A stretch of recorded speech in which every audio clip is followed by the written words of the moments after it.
Welcome to a special edition of the Carolina Weather Group. I'm James Brierton in Charlotte, and we've got all of our friends here on the monitor joining us from the Carolina Weather Group. Scotty Powell in Myrtle Beach, Frank Strait in Columbia, holding down Charleston, Shay Gibson and Jared Smith. And I think you guys know this guy, Jim Cantore, back with us from the Weather Channel. Jim, thank you again for making time to speak with us here at the Carolina Weather Group. Absolutely. We have lots we want to talk to you about. It's been a very busy year of hurricanes, tornadoes, snow. So let me ask you this. You've been doing this for a long time now, and you've seen a lot of big historic weather events. Right. Is there one thing from this year where you were out there in the field, live on the Weather Channel, and said to yourself, I've never seen this before? That's a great question. You know, it's so funny that you asked that, because the Weather Channel asked me that and all the other meteorologists that same question about a week ago. What was your event for 2022? And so, I mean, I was thinking about that for a while, because I was thinking, okay, so the big traffic snarl in Virginia, do you remember that with people trapped on the highway? Because I was thinking of that because of what's coming up with this blizzard at the time we're recording this, with the holiday. And then I thought, you know what, it's gotta be Nicole, because this is the farthest I've been from an eye or a center of circulation with a hurricane. But yet I was in the most impactful part of it, because Ian just wrecked the Daytona Beach shores, Florida. And I had met a guy. It was funny how this whole thing unfolded, because I had met a guy 2 weekends before the storm, and he was like, Jim, you know, have you guys seen what Ian did to Daytona Beach shores? And I'm looking at this guy's pictures, and there's like complete coast just cut, gone. And then I'm thinking, oh my goodness, with Nicole coming along, this is already a massive cut. So it's just going to get ripped open here. So I'm like, I don't want to go to the center. I mean, a hurricane's a hurricane, a tropical storm. I want to go to where the impacts are going to be, because we're going to have days and days of high tide, erosion, and some of these places are going to fall into the ocean. So that's where I'm going. So Nicole stood out to me because it was the farthest I've ever spent away from a center of circulation. And guys, we're talking about 110 storms here. So that's a pretty big deal. So Jim, speaking of Hurricane Nicole, which brought some flooding to the east coast of Florida, the major hurricane this year was Hurricane Ian, where we saw a track uncertainty. It started out in Tampa and then eventually went to the southwest corner of Florida.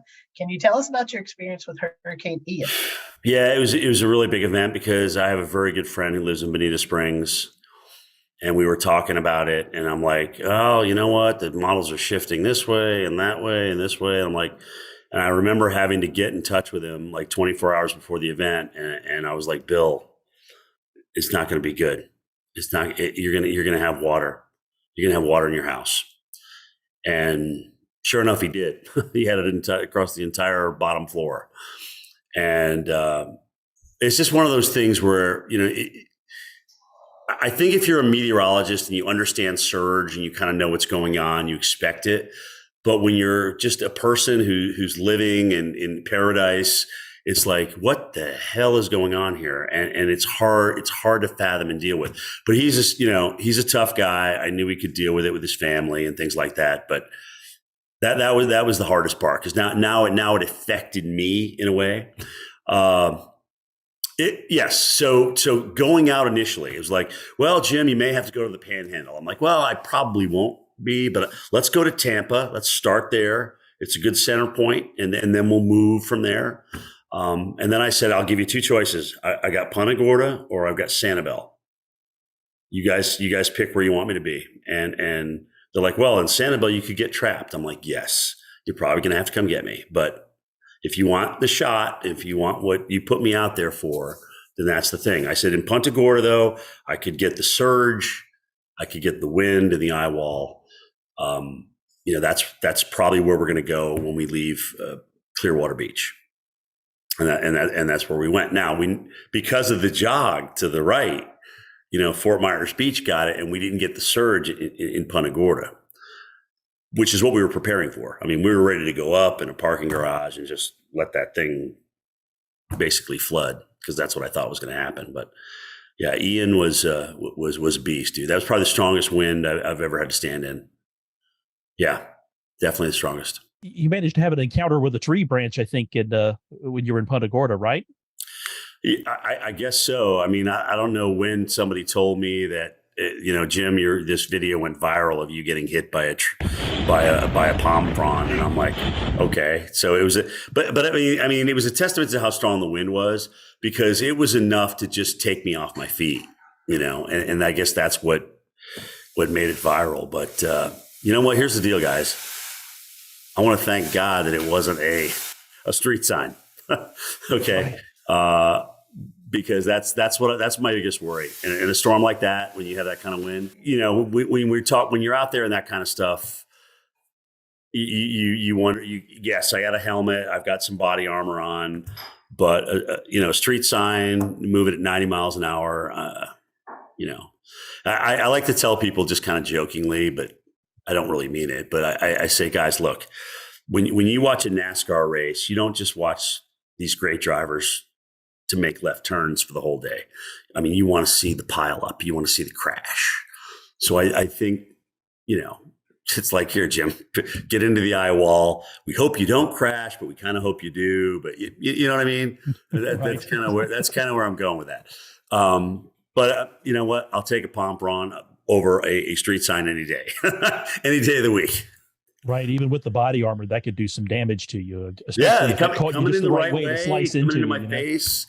I mean, listen, I got to put something on, because no one's going to come get me. I don't want someone to come get me. I don't want to put first responders in harm's way. I don't want to take them away from other people who really need the help. So I'm like, look, dude, if you can do the best job you can to protect yourself, plus show the weather, give the Weather Channel what they want, blah, blah, blah, then that's what I really have to plan for. Plus get your team out of harm's way in case the surge comes in.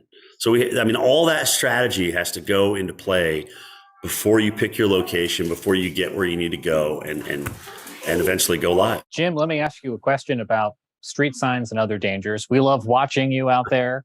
You love doing what you do.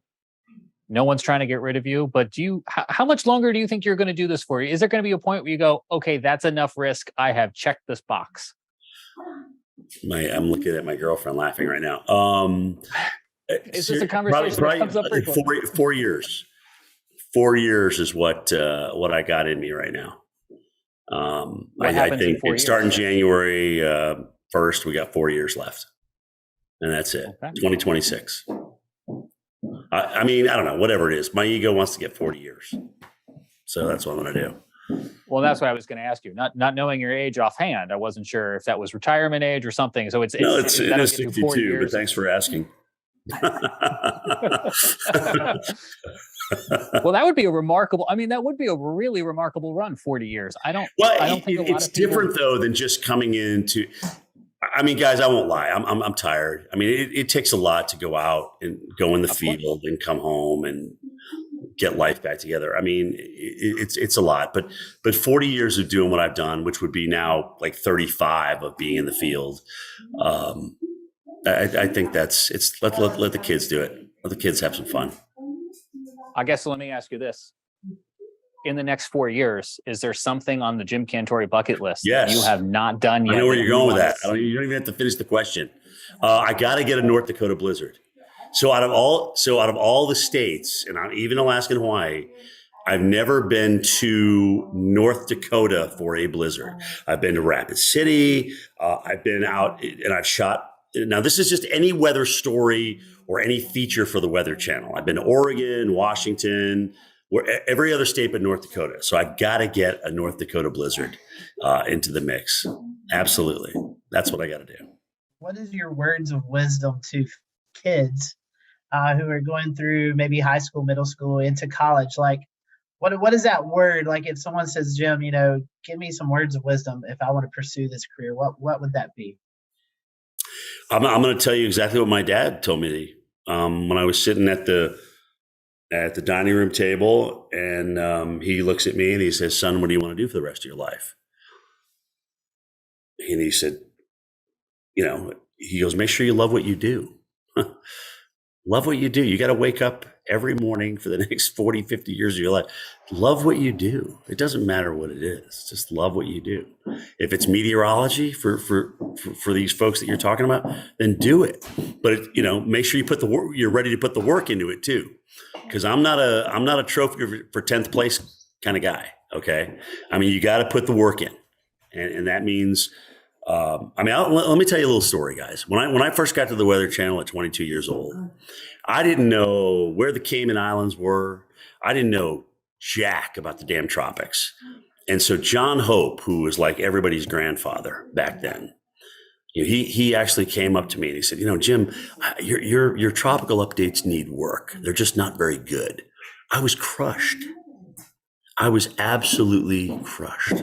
But it was motivating because I'm like, here's John, who's my mentor, and he's not happy with my tropical updates. And so I got to study this. I got to learn the tropics. I got to learn what makes these tropical waves go or not go. And so I did. but love what you do. And if you love what you do, you are going to do the work, right? And you're going to wind up doing what you love doing. So that's my advice to you. Jim, if it makes you feel any better, I remember watching back then when John Hope was around and you were new. And you ended up being a great explainer of what was going on and why. Like you broke it down, I think, better than anyone there for a number of years. It was refreshing to finally have somebody not to just say, well, here's this hurricane, here's what's going to be going. You get the detail into it. These outer bands are going to come, into the coast. This is going to be your first warning that something's coming. And you really just gave it some vivid description, which was really good back then. Thank you for that. I really appreciate that. But that's John, and I think in a way that was me showing you I was learning, right? I was showing my audience that I was learning, and that's how I did it by explaining those things. It's like, hey, I've kind of learned this, but now I'm going to explain it to you and share it with you. So yeah, that was a great lesson to life.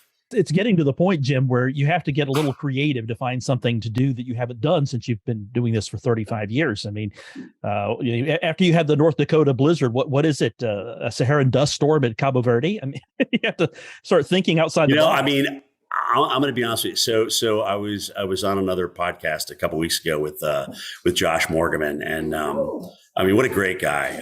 I've never really met him at all in a storm. It was kind of amazing, but he gets to go wherever he wants. It's like, okay, I'm going to go like I was so jealous that I didn't go to Canada for Fiona.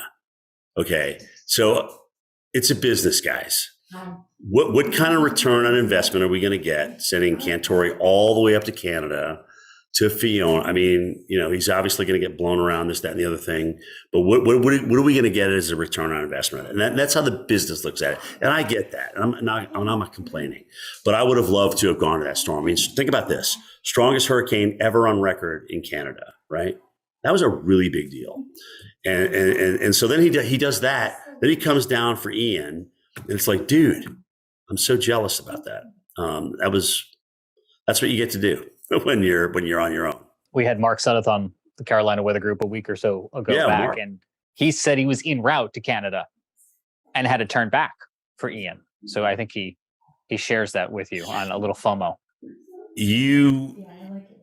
I mean, you certainly take the chance of getting stuck up there because, once you get off the main path, or if something really disastrous happens to the airport, it's like, oh gosh, now I can't get out and come back to the States, which is where, I mean, Josh is going to make his dough wherever he winds up, and Mark probably more of the same as well. But, those guys have it a little bit better because they're not tied down to a show. They don't have to be, hey, I need you on the air at a certain time. Make sure you're back on the air. So that's really the big deal for me. It makes it a little bit more restrictive. Jim, I'll always remember your snow coverage, and taken back to, I guess it's been about a month ago now since we're recording this in later December, is the Buffalo snow event. I mean, oh my God, Buffalo Bills had to cancel their game, go to Detroit. Tell us a little bit about that. That had to be fun to cover. That was an incredible event because once the governor shut down the interstate, all the commerce is like, look, Governor, thank you for doing that, but I still got to get deliveries to Ohio and Pennsylvania. So what they did with though, dude, they drove all the way down through that snow band south of Buffalo, So they're still trying to get to Pennsylvania and Ohio. So they got off the interstate, which was fine, right into Buffalo. But then when they got south on these secondary roads, it just locked them up. Okay, you had tractor trailers slipped sideways, cars. I mean, everybody was just slipping and sliding. Snowfall rates of 4 inches an hour. And honestly, when we went to Hamburg that morning, I didn't think we couldn't get out, but when we tried to get back out and get back up to Buffalo, after 8 hours of broadcasting and being soaking wet, it was just like, oh gosh, now we can't get out. We're kind of trapped here in Hamburg. So there was like a couple of cars that we had to help push out of the way. And if we hadn't have done that, guess what, guys? We were sleeping in Hamburg. But what's interesting is when I left, they only got half of the snow that fell in the entire event. Wow. Okay, so they had another 40 inches to go, and that's what blows my mind, because it literally piled up and piled up. That's the most incredible snowfall rate I think I've ever seen. I mean, really, it just, you could not see down the street 100 yards. You could not. And kind of tying it in with storm surge. A couple of Rippling. miles means a couple of miles means a big difference. Yeah, Fort Myers Beach versus Punta Gorda. Orchard Park, Hamburg versus Buffalo, right? I mean, Buffalo got waves of heavy snow, and when the band did come up there, it didn't stay long enough to cripple the city. And that's really what inspired me about that event. I'm like, okay, so if you read all these discussions, and these guys, listen, the Weather Service in Buffalo, they've done this. They look at Buff Kit, they look at how these bands change and where they go. I'm going to take their lead. I'm going to follow their lead on this. And their big issue was the fact that you had such a thermal difference between the lake and the air that they were talking about how this would shift the band back up north over Buffalo. I'm like, that is really interesting. Let's go see what that does to the city. I mean, if you cripple a city of 1 million people, I mean, that's a big deal. That's a big event. So I need to be here for this event. And either way, okay, so here I am. Okay, great. It's going to stay south. I'm going to stay south. I'm going to go chase the band. I'm going to be in the heaviest snow for TV. But holy smoke, man, what a difference. You're right. I mean, Scotty, to get out of Hamburg, we had to go east, south, east again, north, west, and then southwest. So what was a 25-minute drive from Hamburg to Buffalo was 2 hours and 25 minutes. Yeah, extra 2 hours on that deal. Ouch. In the end, we still had a record in Buffalo. Okay, the band stayed over Buffalo long enough to even produce a record there. What I don't know, though, and what I don't think has been talked about is, did we set somewhere in the state of New York a 24 or a 48-hour snowfall record? Have they just said, no, that's not happened? I mean, because if you remember the debacle back in Montague, where they got 77 inches, I can't even remember the year now.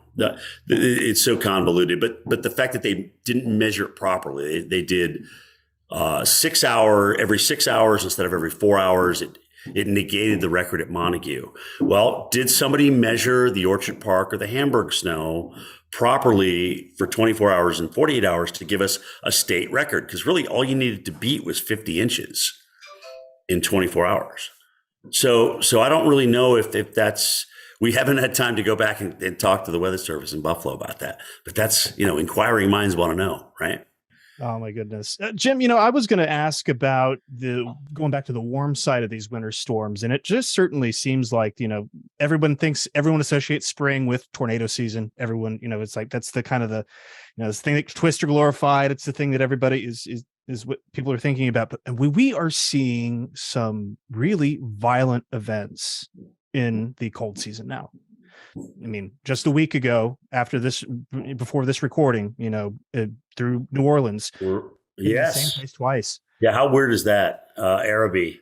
Yeah, oof, like a freaky track. But that's La Nina, guys. The La Nina winter severe season, I think, is really under advertised, if you will. It's serious, and it's bad because It's at a time of the year where people aren't thinking about it. It's before Christmas. I mean, thank goodness we didn't deliver these long track EF4s like we did in 2021, which actually took us from, Myrtle Beach with Ed in our last situation. But I mean, it was still bad enough. I mean, you still have potentially a record number of tornadoes in Mississippi and Louisiana.